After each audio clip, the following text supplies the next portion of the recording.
Hey, Spuddies! Potato McWhiskey here, and welcome back to Montezuma's Bizarre Adventure. First thing I want to do is make a little adjustment to my tech path. We're going to be picking up printing because this gives you one level of diplomatic visibility. Diplomatic visibility has a lot of effects on the game, but if I grab this unit and hover over an enemy unit, you can see here they're getting +3 combat strength from intel on opponents' movements. If I grab printing, that will eliminate that +3 combat strength they have, which will mean that I have equivalent combat strength against them. Once we do pick up printing, however, we will be going straight for refining to pick up oil so that we can get artillery. Reason being is that this leads us all the way to cavalry, which will be an upgrade for our light cavalry. It'll also give us rangers, and artillery are just really powerful at killing enemy cities. In terms of civics, I think I have all of the early game civics, and I'm going to head towards nationalism now. This will give me access to the Grand Army card, which allows me to produce units a little bit more efficiently. But more importantly, this gives me the ability to get another spy and the ability to combine my units together into corps and fleets. If you combine your units together, they get a little bit stronger. So that's going to give me a way to sort of power up my army. I'm also spending a lot of time across my empire building banks because I need to get a really strong gold economy going. I'm going to buy a trader in Wanuku, mainly so that I can get a road maybe through Axum and Jeddah, so that I can more easily reinforce my cavalry. Bring those guys up to the front line easily and actually be able to sustain my military. Doing a bit of pillaging to make sure that we pick up a little bit of cash, and I'm also going to get to work on cleaning up this city now. I think I can basically one-shot it with cars because he has 90 combat strength against this poor little city. I will try to get a couple more pillages off though so that I get maximum amount of faith. Capture the city of Tambo. Well, it belongs to me now. And interestingly enough, I just tested it. If there's a unit inside the city and you killed the city with a vampire or something, the vampire doesn't get the combat strength from the unit dying inside the city.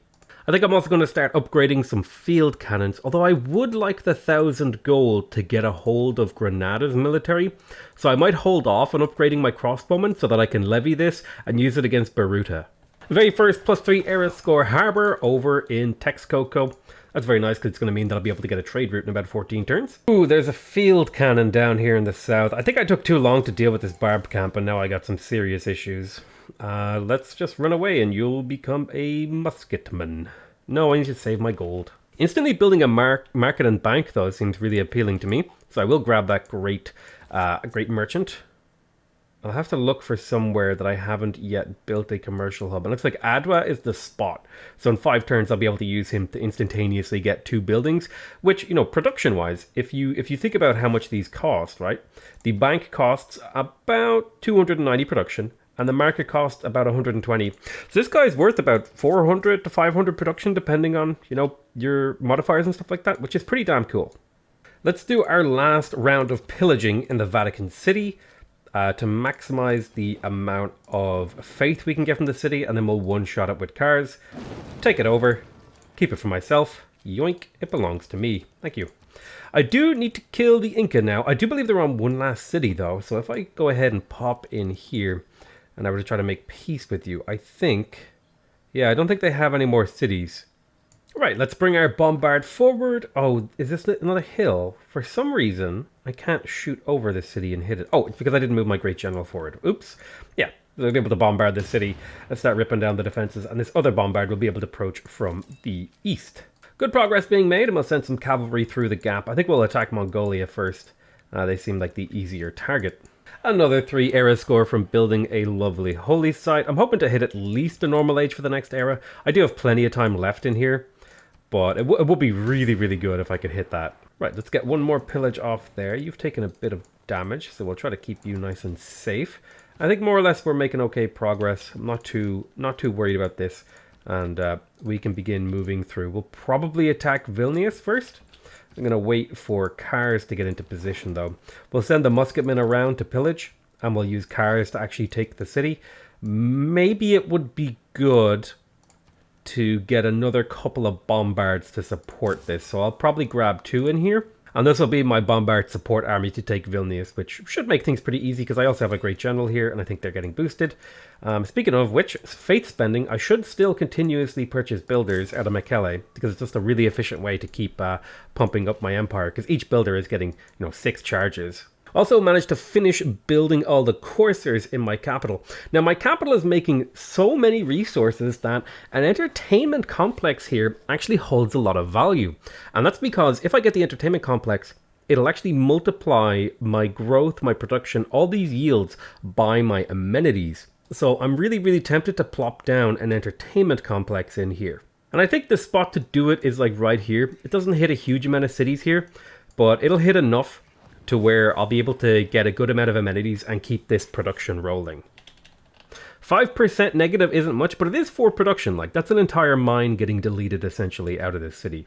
I also need to actually rebuild this, but I probably won't rebuild this vampire castle until I get my next vampire. Alright, time to take Cajamarca. We shall double bombard with our Bombards, like so.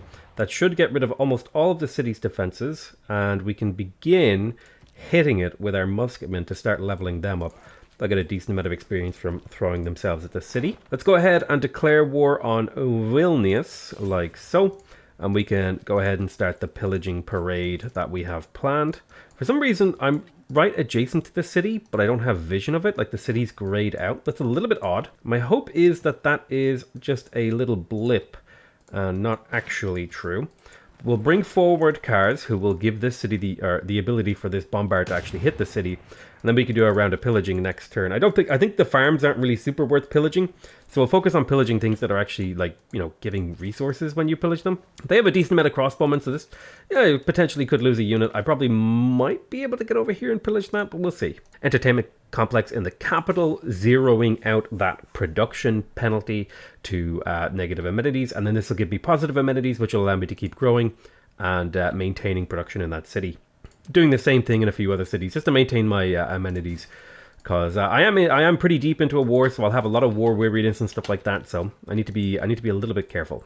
Right, let's bombard Vilnius twice. We'll do the pillages on these mines. We'll go ahead and pillage this with our courser. Pop up to here. And we'll bring cars forward soon. But I think it's more important to just bring our cavalry around to see if we can pillage another mine, because that's worth a lot of gold to us. And that means if I can now take suzerainty of Granada... Where did their military go? Excuse me? Didn't Granada have like 10 units? What the hell? What happened to their military? Am I insane? Guys, for real, what happened to Granada's military? They had like crossbowmen everywhere. What? Can anyone explain this? Am I just dumb? Because when you levy someone's military, they don't just disappear. Did they delete it? Did they delete their military? What? I'm so confused. Right, anyway, in Adra, we have finished the commercial hub, so we can pop down Giovanni de Medici, and that will give me a nice boost to my gold income.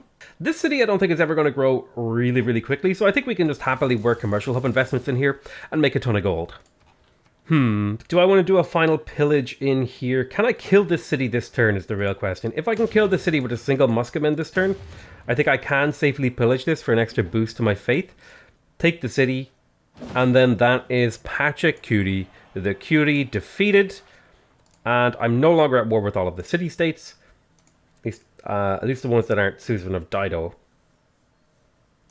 But I could take Brussels, for example. I'm going to save my envoys and turn my eyes on Mongolia. I was really, like, my entire plan was hinging on getting enough gold to purchase these, and then the second that, like, I had enough gold, their army disappeared. I'm just, like, really confused about that. I don't know what the hell happened. Well, I could pillage or I could steal a builder, and I think stealing a builder is more fun. Guess I may as well start upgrading my field cannons now, since I don't have a good reason not grabbing any units that I had laying around and updating them to musketmen too, to form the backbone of my support army. I think most of my cities are building economy now, and the majority of my military is over here, and because I don't need more units, right? More units doesn't help me here right now. I'm better off having a stronger economy so that I can actually upgrade these units to the latest tech and have a high-tech army to be able to fight Dido.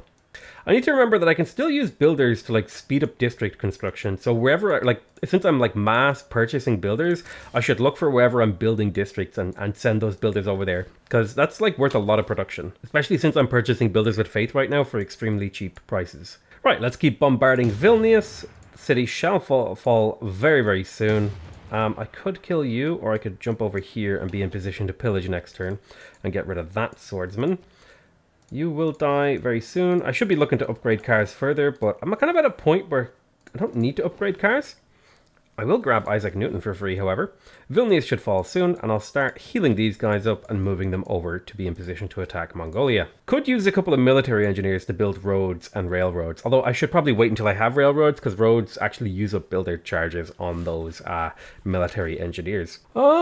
Supremely tempted by the Forbidden City, because that would give me another policy card, so I think I'm going to go ahead and try to grab it. Cairo has finished its bank. It could continue to build up its like districts and stuff like that. The only thing I would maybe consider in here is like an entertainment complex, but the city is essentially finished.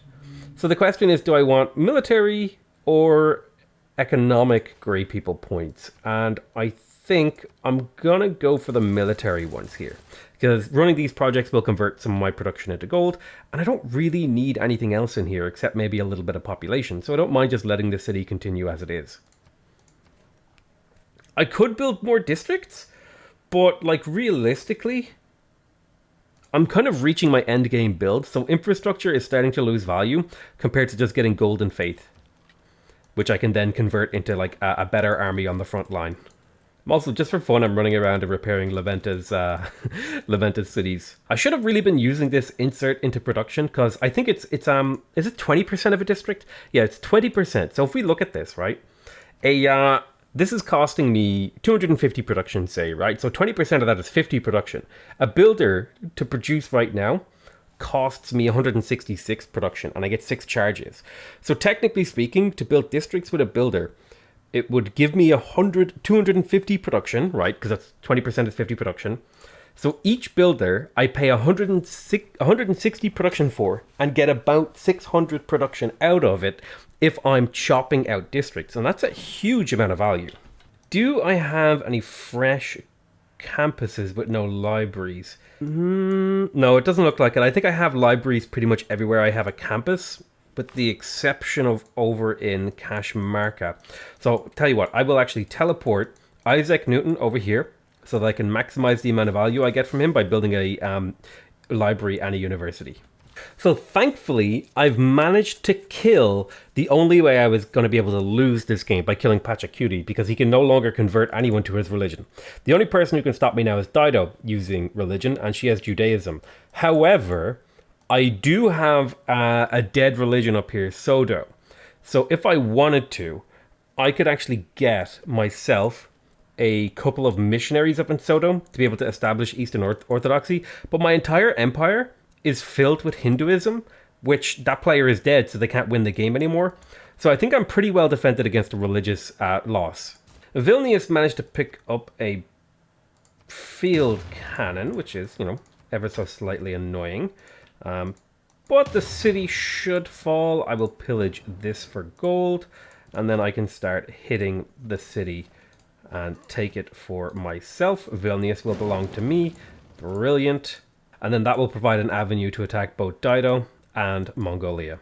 Speaking of which, I think that attack is starting very soon, because I'm starting to get units on his border. The great thing is, I actually stole the builder I require to go through and repair all these tiles, so I'm very happy about that. It's going to make my life repairing and getting my armies all together much easier. So, mercenary companies managed to pass. That's going to make units 50% cheaper to produce in terms of production, but that also lowers the faith and gold cost, so I'm pretty happy about that. This is just going to be annoying because the AI is going to be able to produce a lot of units while I'm at war with them, but I'm hoping that my economy will be able to compensate for that. Additionally, I got a trade policy which gives me +1 trade route capacity, and I'm pretty happy about that because it means I'll be able to continue to spam out trade routes and maximize my gold income. Looks like the only way I'm going to get to Dido is through Mongolia, so next turn we'll declare the war and get all our little bombards in a row, especially with the help of our great general El Cid, who I think is still giving boosts to these guys, right? It's medieval and Renaissance. I think these are Renaissance units. Why can't I remember? Oh god. yeah, they're Renaissance, so El Cid is still relevant, which is good. Beautiful. Discovered the first civic of a new era, nationalism. I can now start combining my units together. I'll start using my gold to that end. I'll want to like purchase musketmen and walk them to the front line, purchase bombards and walk them to the front line. Let's go ahead and declare the war against Genghis Khan. It'll be a formal war. He does have a lot of grievances against us, which is going to make this war a little bit tough in terms of loyalty, but it shouldn't be too hard to actually get into positions to be able to defeat them. We've got our 2 bombards backed up by a great general who is giving them combat strength and movement abilities. I'm going to be running through and trying to pillage as much of their territory as possible. Now this is not on a hill and these are both on hills, so I'll have a very hard time actually attacking the city from this position. So I might just wait until I've done a bit of damage to the city itself before I try to walk these bombards forward. My coursers are fairly like new in the sense that they don't have a whole lot of promotions, so I don't mind combining those guys together. Genghis has a lot of encampments with walls and stuff like that, but once we start combining our units, we shouldn't have too much trouble, especially now we can afford to, because units are cheaper to produce and buy and stuff like that, we should be able to buy a couple of bombards to combine here without any trouble, which is the plan. 1,000 gold, damn, that's expensive. Oh, I guess they must have changed it, because it used to bring down the price of these quite a bit, but I think they might have changed it to where the price no longer decreases. Anyway, 1,000 gold for a bombard is still a pretty good price, because I want to combine them together, and I don't want to combine these 2 guys together because they have promotions, but I definitely don't mind combining my coursers together, because they'll be getting upgraded to cavalry very soon. I do have a governor title, and I think a reasonable one might need to go ahead and promote Victor with Embrasure, so that units that I purchase on the front line will actually get an extra promotion, which might open up some options to combine them together and stuff like that. We have nationalism. I still haven't built my spies, which is probably a mistake, but now we want to go to mobilization so that we can combine units again. And I definitely need to start maximizing the amount of gold I'm getting, right? So things like banks are a huge priority.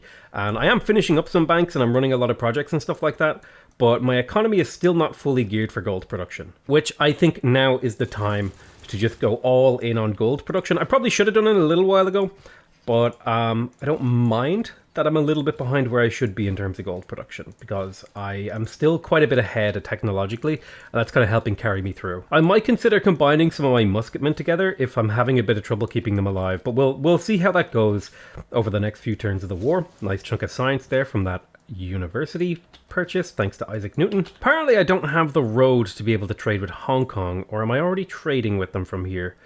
No, I don't think I do, so I'll probably have to trade with Axum first, and then that'll give me the road necessary to trade with Hong Kong, because it's quite a bit away. I might even need railroads and stuff like that, but I'm a good bit away from picking that up.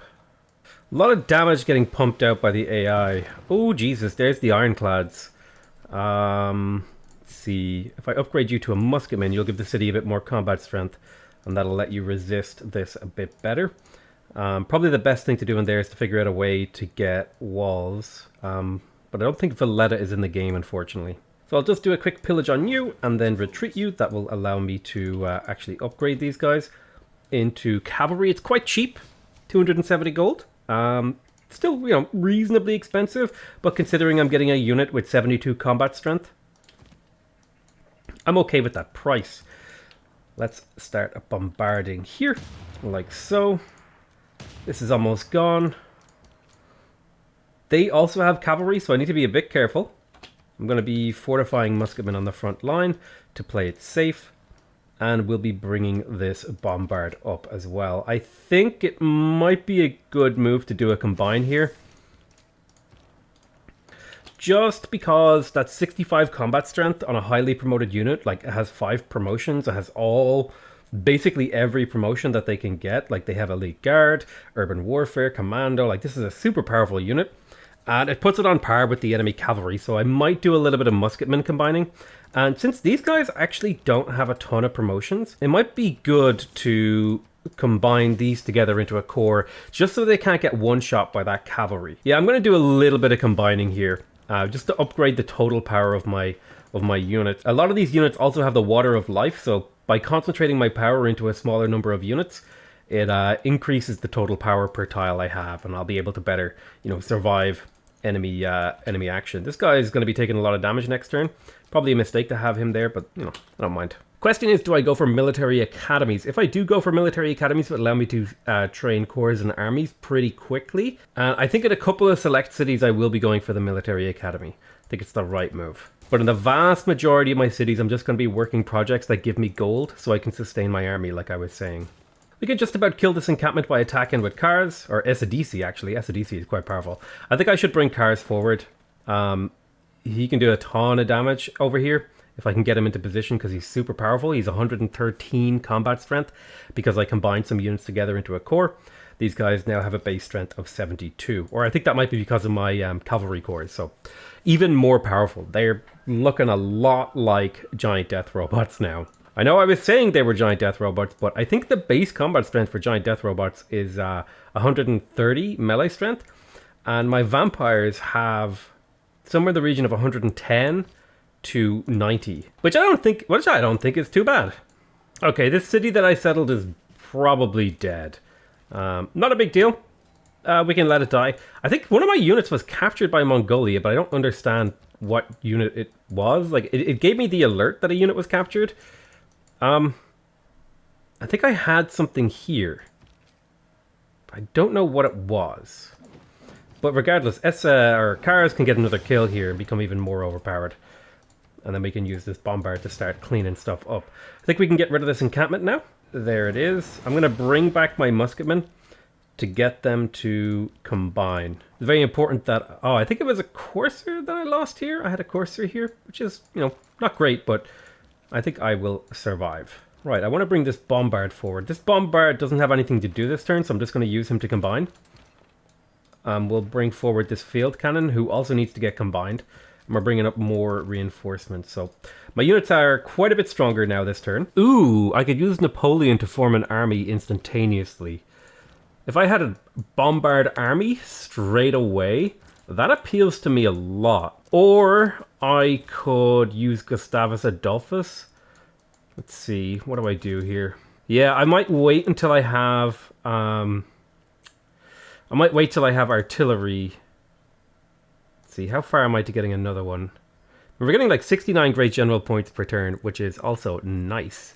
I might wait till Rani, until I get Rani. Question is Lalabella where I'm going to produce units? I don't think Lalabella is going to be a unit production center, so I'm just going to put them on encampment training so they can produce gold and great general points. The good news is that I actually captured Machu Picchu, so mountains are a little bit more valuable in terms of adjacency, because I just placed a commercial hub with +4 adjacency thanks to the mountain and the adjacent districts. Now, which city-state, if I were to take suzerainty of, would generate the most pain for my enemies?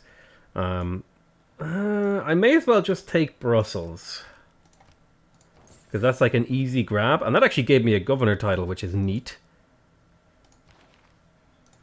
How close are we to the next era? We're quite a bit away, about 15 turns. So I don't need to save a governor title to pick up indoctrination. I think I might just appoint Moksha to get the little bit of era score from promoting all governors, and then use him as a loyalty stick. Okay, so they tried to kill SADC. Let's see if we can't get rid of that field cannon. What if I were to, like, faith purchase a skirm or something in here? They're a little bit weak. I don't think that's going to really help. Maybe it would be a good idea to get some privateers, but it would take way too long for me to build those. So I'll just see if I can get walls in my coastal cities, and hopefully that will save me from the Phoenician navy. Most of my cities aren't coastal, so I'm not too worried. It's just annoying if they take it. There's a +4 commercial hub right here, which I will take. It'll take a little bit of time to build, but I can always feed builders into it by faith purchasing, and I think I will do that in Vilnius. Single builder purchase will pretty much finish that and leave a build charge left over. Monumentality is so damn powerful when you're playing the Aztec. Right, I think it's time to get another kill, like so. Bring the bombard forward to a safe position. I do want to do a little pillage with cars, so I'll do a step forward like so, and I'll keep my field cannon in a relatively safe position. I'll bring my bombards forward to hit the city too. We don't do a huge amount of damage to the city, but we do enough to where I'm pretty happy with the result. See if I can't pressure this crossbowman to leave my bombard alone. This bombard's pretty vulnerable, despite the fact that it's promoted in a core. I think it's about time I reassigned Liang to the front end of my empire, because this is where I need the builders. So I think I'm going to plug her into Tambo, because that's within good range of even some of the newly conquerable cities. And that'll allow me to purchase builders on the front line that are going to be able to rebuild districts and stuff like that. Okay, they did a ton of damage to SFDC, but I should not have too much trouble keeping him alive. You can actually sneak back into the city and maybe heal up a bit. Right, got another great merchant, perfect, 500 gold, and another governor title. Mostly interested in that 500 gold. The governor promotion is less important to me, but I will go ahead and take Embrasure. And I might go ahead and promote Amani a little bit to see if I can steal a city-state. I have a policy slot. Let's plug in Public Works just to have better builders. I think I'll take out Charismatic Leader now and plug in Merchant Confederation for a little bit more gold. The amount of every little bit of gold I can get is fantastic because it allows me to continue to boost my army. I will be looking for pillages here. I definitely want to kill you because that should give SADC +1 combat strength. Right now he's 82. He's attacking the city, he's 76. So if I shoot this guy, that should be a kill, right? And now he's 77 combat strength, and then I pillage. That'll fully heal him, give me a little bit of faith. I'll do the same thing again. I'll pillage and get a little bit of faith and a heal. You'll cross the river, you'll come here. You'll shoot the city of Choir. Now you've taken a hit, which I'm not happy about. So if I can get you out of range of more damage, I will. Nope, you just stepped into more damage range. That really sucks. So that's probably a dead musketman. I was kind of operating with no vision because I couldn't retreat safely. I didn't know if I could retreat safely, so I tried to retreat down east. And that didn't work out for me. So it is what it is. May as well go pillaging with these cavalry because that's their main job, is to do a bit of pillaging. And once I finish the Forbidden City, I'll get a encampment military academy in here and start mass producing units, fast ones preferably, to reinforce the front line. Yep, we're looking for pillages. Everywhere we can get a pillage is a happy day for me. Kill that, give Kars a level up. We can one-shot the city of Choir. So if I had done that, I might have been able to retreat to safety here. I would have liked to pillage some more stuff in Choir, but if I can hold this city, I've got 14 turns. I can use Moksha as a loyalty stick, and that'll buy me plenty of time. And now we can start looking at some of the other cities. Definitely want to take Aksu because that's the gateway to the Phoenician territory to the west here. I also need to find their capital. Remember, you win the game by capturing their capital, so that's like the most important part of it. I'm also going to faith purchase a trade route in Choir so that I can get roads. Roads are king here. I have some forming already, but if I have roads, I can easily transport units from Tenochtitlan. Taking a ton of damage. Actually, that musketman may have survived if I hadn't ran the way I did. But there's the Forbidden City. That will give me another wildcard policy slot. In terms of wildcard policy slots, I'm not sure what to plug in. I like the idea of logistics to get my units moving and reinforcing the front line a little bit quicker. And also to let my builders move around a little bit freer. I also got another great person. This is Ferdinand Magellan. And I think he gives you a bonus. He gives you an extra luxury, so I'm going to just teleport him somewhere random where there might be a luxury I don't yet have. No, it looks like Wales is the only luxury I have access to on this side of the continent, so I'm probably just going to teleport him over to like Huexlotla and just use him up there. I don't think I have a way to keep this guy alive. If only I could pillage, which I cannot, unfortunately. But I can pillage with this cavalry slowly. So you're basically dead. I will name you the Thundering Champions. Goodbye, sir. My units are taking damage, but I can retreat and combine. I need to get rid of this. So I may step forward here. Start bombing it. Kars is pretty strong, but I don't think he's strong enough to take that on his own. A lot of encampments around here that I'll need to deal with. God, every city has like, you know, multiple encampments encasing it and then garrison units shooting out as well. It's a tough old time for me right now. Right, let's get that lighthouse in here. We'll chop that out. That'll give me another trade route, which I'm not using all my trade routes yet, but that's not something I'm too worried about. So in Alan Tambo, I'm going to mass produce musketmen to reinforce the front line. It's a relatively high production city, and I do have the production card, and musketmen aren't that expensive at this point in the game, so I'll be able to get a decent number of them to keep reinforcing my frontal army. I need to find like another similarly productive city to produce cavalry out of instead of encampment training. And this is just so I can actually sustain my army, because I'm running into not a major unit supply issue, but my army is getting a little bit too thin and weak, and like, you know, they're getting hurt and I'm losing a few units. So it's about time I got some reinforcements up. So I want to look for cities that aren't really doing anything important and have a good production line. Like Jeddah is a perfect example. Yes, it's doing commercial hub investments. Yes, my gold will go down. If I can convert its production into useful units like cuirassiers, I'm happy. Looks like this is the extent of the Mongol Empire, which is pretty good. It's still going to be hard to break them, but I'm not as worried as I was now that I've seen a bit more of them, because that's their capital right there. So we can actually kind of skip Kakakota. We might take it anyway, just to get loyalty pressure, but we might be able to actually skip it and go straight for their capital in Aksu and then hit Phoenicia. Right, we got Filippo Brunelleschi. I need to try and figure out what I want to try to build with him wonder-wise. You know what? It's probably a good idea to go for Kilwa. I probably should have got it a long time ago, but I'm not worried about that. But if I can plug Filippo in there, I should be able to get it pretty quick, because it costs 710 gold. Although maybe I should go for Mausoleum. If I do Mausoleum first, I could use maybe like one charge of Filippo to get it and then get that charge back. That seems reasonable to do. Right, we're taking a little bit of damage on our Bombards, so we do need to do a little bit of retreating. 2 of my Bombards are safe shooting, which means they're inside a thing that keeps them protected from return fire, I believe. Unless this encampment is actually, like, open. It's an open-air encampment, i.e. it has no defensive power. But the cavalry is proving incredibly useful, because I'm going to be able to just pop around, pillage, and get away with essentially murder here. If I can keep those cavalry alive and keep them taking damage, they'll eventually get promoted to where pillaging only takes 1 movement, so they'll be able to run around and pillage like crazy. Pillaging is fantastically powerful, and I'm a big fan of it. It's a really, really useful thing to use in war. Can I safely get a kill with SDC? I think I can safely get a kill. He's kind of vulnerable to getting hit by a bunch of stuff, but he's also, you know, pretty in range to run back home. Try to rip down this district. This guy is not as safe as I thought he was, so I might have to like retreat him a little bit to a more safe position. Take out this encampment instead. And like so. Right, that's an encampment down. That opens up this terrain a little bit more for me to be a bit more aggressive. You should have actually come back for that siege tower. So let's see if I can shuffle that siege tower over to you, because having the siege tower, although these are Renaissance walls, so siege towers won't actually do anything to it. I'll need Bombards to break them. Let's just make sure we don't lose suzerainty of Laventa, at least for any length of time. So I'll go ahead and swing that back in my favor. I did get another policy slot available. I think that's because one of my things went obsolete. And indeed it was. It was the plundering yield. Yeah, let's go ahead and turn this Bombard into a Bombard army with Napoleon. I think that's the right thing to do.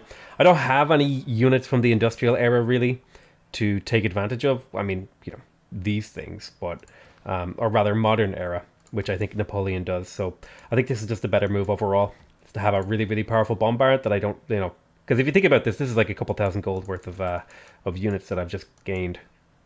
And now I think I should probably move Victor to Cajamarca, because it's easier to reinforce from there.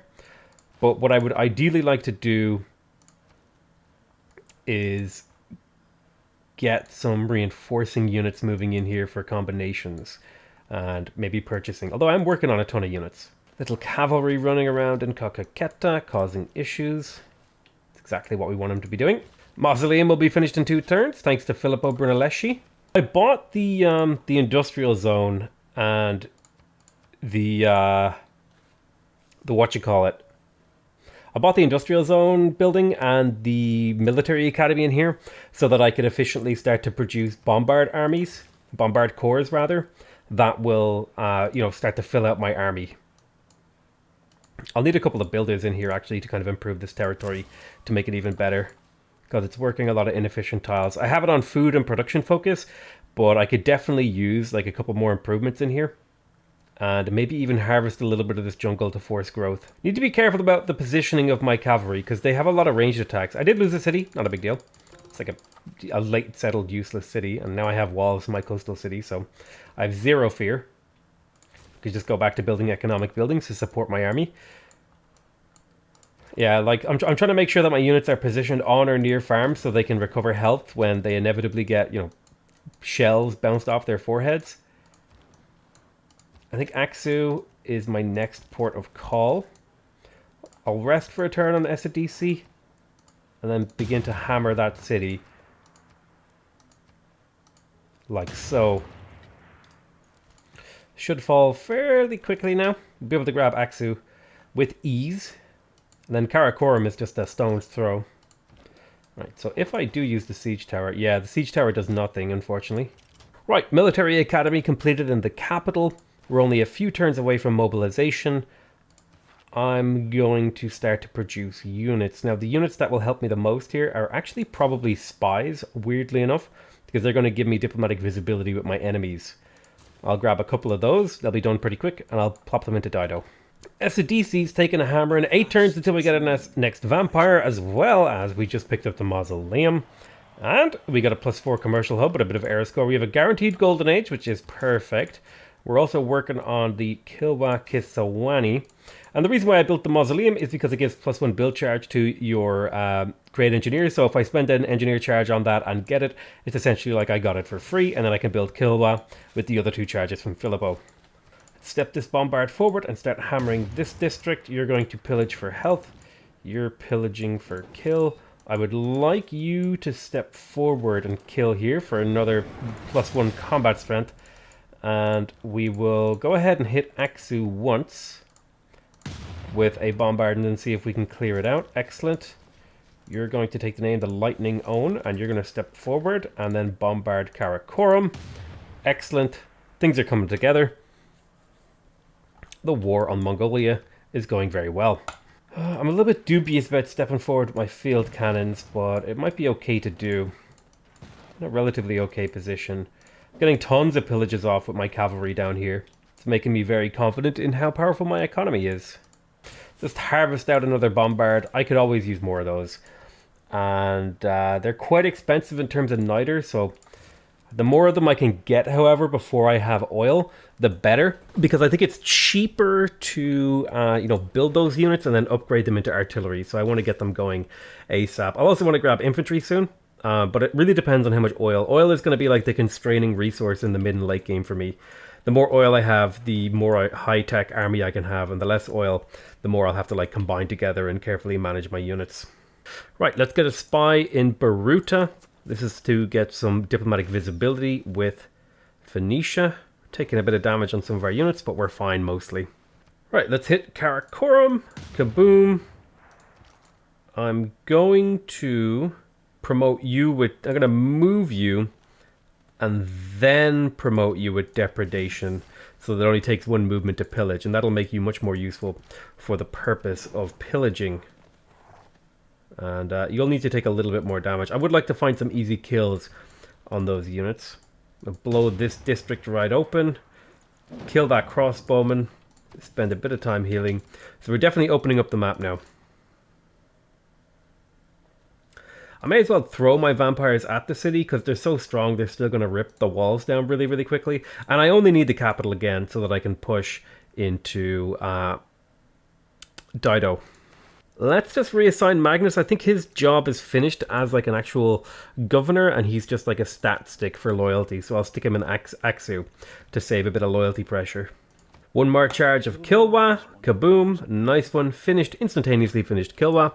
Which means I'm getting a significant buff to all of my things. Because based on your suzerainty of a city-state, Kilwa gives you a boost. So if I'm suzerain of a faith city-state, I'll get a 15% boost. And if I'm suzerain of 2 faith city-states, I get a 15% boost in all of my cities. Since I'm suzerain of 2 industrial city-states, if I go to a city that's actually building a building, and I click here, you'll see it's getting 20% from my Warlord's Throne and 15% production from Kilwa, which is a total bonus production of about 4, just a little bit more than 4. But the total bonus is 33%. So across my empire, when I'm building infrastructure, I get 33% more production, all thanks to the combination of Kilwa and Warlord's Throne, which is a pretty huge bonus. A 33% increase in your production is massive. Mongolia is trying to sue me for peace, but I think That's all she wrote for Mongolia. Right, beautiful. We have picked up oil, and we've probably found a few sources. We found one source in here. It's in the water, not ideal. There's another source over here, also in the water, also not ideal. And there's another one here that is on the land, actually, which is quite good, because I'll be able to get myself a builder over there to quickly improve it. And there's one there. So let me have a look. I'm going to go do a search. So unfortunately, my side of the map actually didn't spawn that much oil, except for up here. How much is it for a settler? 725 gold for a settler. Yeah, I'm going to go ahead and do that. I'll also purchase a builder up here next turn, I think, to get these oil online. Where else do I have oil? There's a little bit of oil down there. I'll never get that. That's fine. And yeah, so it looks like I did manage to get about 6 sources of oil, which is pretty damn good. I was hoping for a little bit of oil from Tlapopan, but I think 6 sources of oil, I'll be able to get 4 pretty much immediately, or maybe 5 pretty much immediately, with 2 more coming down the line, which is actually 7. So it's like 14 oil per turn, up to 21 oil per turn. So I'll be able to maintain a lot of artillery and a lot of infantry. So I'm very happy about that. And the big thing here is to keep my units alive and take on Karakorum. I could promote you, which I guess I will, because experience speeds up my game in the long run. Be able to do huge amounts of damage. In fact, I think I can take the city this turn, which I can. Yoink. Now, loyalty in here is a bit of a problem. Let's grab one of our stat sticks. I think Amani is a stat stick right now. We'll stick her in Karakorum. So I might have to make the decision between continuing the war with Mongolia to stabilize my loyalty and wipe them off the map, or going straight for Dido. And I think I'll take the few turns to take on Mongolia. But that's going to be it for this episode. I love you all very much, and I hope to see you guys next time. Bye-bye!